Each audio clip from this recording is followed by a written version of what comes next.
The Lord of the Rings! The Rings of Power, Episode 3. Coffee. My spoiler-free thoughts are Episode 3 is a bit of a step up from Episodes 1 and 2. I'm still not completely in love with the show, but I don't have the frothing hate that others seem to have. It's ranging from fine to good, and I'm kind of still just in this holding place of like, I'm starting to care about the characters a little bit, but not enough, but I'm not completely disinterested. And what Episode 3 did the best was really get me curious about what is to come in the story. While I'm still needing more to really fall in love with this cast, the actual plot, now that it's kicking into gear, is putting them hooks in me and starting to distract me from some of the weaker sides of this show. I will say though, final bit of the spoiler-free section, I am just totally turning off Tolkien lore in my head when watching this show. Because as I said with The Shining, you can be a terrible adaptation and a good story. And I'm just trying to weigh whether or not Rings of Power on its own is a good story. If you liked Episode 1s and 2, definitely check out 3. If you were really on the fence for Episode 1s and 2, maybe go ahead and give 3 a watch. Other than that, if it's not your show, it's not your show. But let's go ahead and talk about some spoilers. So let's go ahead and kick it off with the elf prison camp. We are following Arondir as he's taken from some orcs who look great and is being forced to build a trench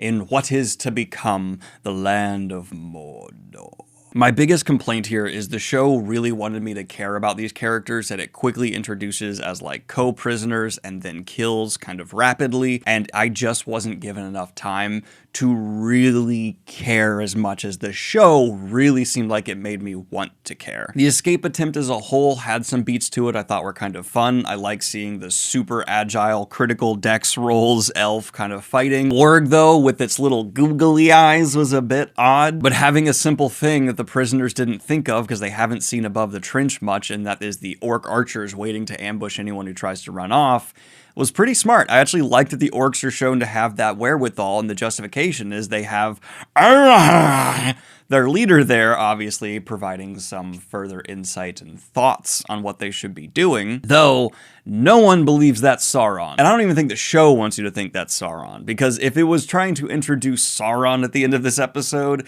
it would be a lot grander of an entrance than watching an out-of-focus person walk down a trench. So I really do not think that's going to turn out to be Sauron, and if it is, okay. I think the biggest plus, though, from this plot development in this episode is I am starting to really care about Arondir.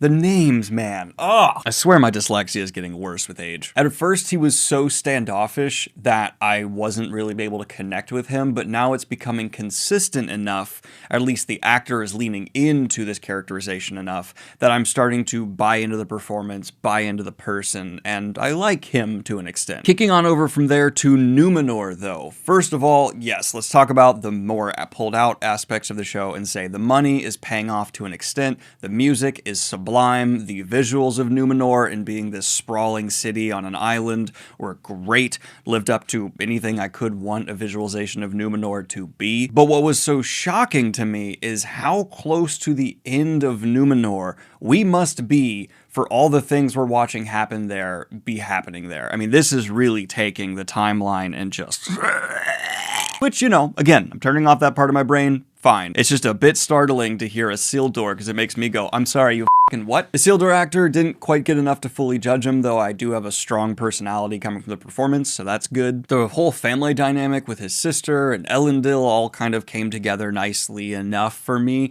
I hope we get more breathing time with them to fully flesh out those relationships, and how they're going to end up folding in with a wider journey with Galadriel is a bit obvious, but I'm just excited to get to that point so we can pull some more of these plot lines together. That takes me to talking about Galadriel. I like the actress who is playing Galadriel. I don't necessarily like the writing behind her, though. I like how ambitious and strong she comes across, but then the writers give her these beats where she's like being hostile in a foreign court when she's trying to ask for something, and then also threatening to shank someone in an alley, and I'm like, this just doesn't feel like the writing is Galadriel. I don't mind the actress at all. I think she's doing the best she can with what she's given, but I really wish the writing of Galadriel wasn't trying to make her come across so young and naive. She's still far older than any human at this point. She shouldn't be going into a foreign court and being like, give me what I want. which is what it felt like. I did like the Queen of Numenor, but now we need to talk about Halbrand. I think we're all in agreement. I mean, he's one of the kings of men. He's got some strength to him and some anger, and he's doing some mildly sketchy things. This guy is going to turn into either a Wraith or the Witch King. One of the two. I mean, they're going to twist the lore a little bit, shake things up, and he will end up being, because they've set up the corrupt blood, and obviously the rings are going to come into play. He's going to be one of those two. Not this season, but maybe like season 3, which is maybe my favorite, like, oh, setup I'm seeing early on for this show, because it's a clear, like, inverse Aragorn, where you have someone who was royal lineage, who should be leading his people, who's going to be ushered back by destiny, except he'll fail them. And I think that's cool. I really hope that's the case. And I hope it's not purely just corruption of magic. I hope it's a makes sense character trajectory from him, enhanced by corrupting magic. There are so many small references and nods to wider Tolkien lore as well throughout this episode, and catching them in episode 1s and 2, or having them point out to me that I missed. I do appreciate that, but now we need to slip into my least favorite plotline, the Harfoots, which these guys are some brutal motherfuckers when it comes down to penalties. Basically just like, we never leave you behind. Unless you make us mad, then we're gonna screw you over. And like, all I'm really thinking the whole time is, please don't turn out to be Gandalf when it comes to the stranger. Don't be Gandalf. I don't think he will. I think he's gonna be one of the blue wizards, perhaps, or an amalgamation of a few different things that's going to be used as a plot device. And that character will use as a plot device to bring together a lot of the things we're seeing set up.